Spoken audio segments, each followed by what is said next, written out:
ಜೀವನ್ ರೇಖೆ ನೋಡಿ ಎಷ್ಟು ಚೆನ್ನಾಗಿ ಬಂದಿದೆ ಇವ್ರದ್ದು. ಹಾಗೆಯೇ ಲಕ್ ಲೈನ್ ಕೂಡ ಚಂದ್ರ ಪರ್ವತದಿಂದ ಜಾಯಿಂಟ್ ಆಗಿ ಸೊ ಈ ರೀತಿಯಾಗಿ ಮೇಲೋಗಿದೆ. 27 ಇಯರ್ಸ್ಗೆ ಇವ್ರಿಗೆ ಮದುವೆ ಆಗಿದೆ ಅಂತ ಹೇಳ್ಬೋದು. ಇವ್ರು ಮಾಡ್ತಕ್ಕಂಥ ಬಿಸ್ನೆಸ್ ಒಳ್ಳೆ ಪಾರ್ಟ್ನರ್ ಸಿಕ್ಕಿರ್ತಾರೆ. ಭಾಳಷ್ಟು ಒಳ್ಳೆ ಬಿಸ್ನೆಸ್ ಮಾಡಿದ್ದಾರೆ, ಭಾಳಷ್ಟು ರಿಚ್ ಆಗಿದ್ದಾರೆ.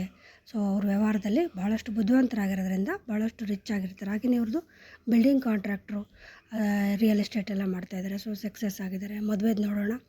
ಮದುವೆ ನೋಡಿ ಇಲ್ಲಿ 27ಗೆ ಆಯಿತು, ಆದರೆ ಅದು ಡೈವರ್ಸ್ ಆಗುತ್ತೆ. ಸೊ 31ಗೆ ಅವ್ರಿಗೆ ಮತ್ತೆ ರೀಮ್ಯಾರೇಜ್ ಇದೆ. ನಾನು ನಿಮಗೆ ಇನ್ನೊಂದು ಸರಿ ಅವ್ರದ್ದು ಕೈನ ಸಂಪೂರ್ಣವಾಗಿ ತೋರಿಸ್ತೀನಿ, ನೋಡ್ಕೊಳ್ಳಿ. ಇದು ಜೀವನ್ ರೇಖೆ. ಲಕ್ ಲೈನ್ ನೋಡಿ ಈ ರೀತಿಯಾಗಿ ಡಬಲ್ ಸೈಡಲ್ಲಿ ಬಂದಿದೆ.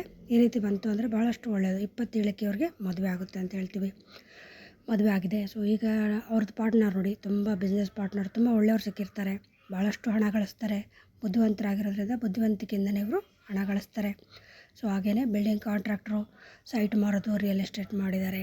ಮತ್ತು ಇಲ್ಲಿ ಅವ್ರದ್ದು ಮದುವೆ ರೇಖೆ 27ಕ್ಕೆ ಅವ್ರ ಮದುವೆ ಆಯಿತು. ಬಟ್ ಆ ಮದುವೆ ನಿಲ್ಲಲ್ಲ. 31ನೇ ವರ್ಷಕ್ಕೆ ಅವ್ರಿಗೆ ಮತ್ತೆ ಇನ್ನೊಂದು ಮದುವೆ ಆಗುತ್ತೆ.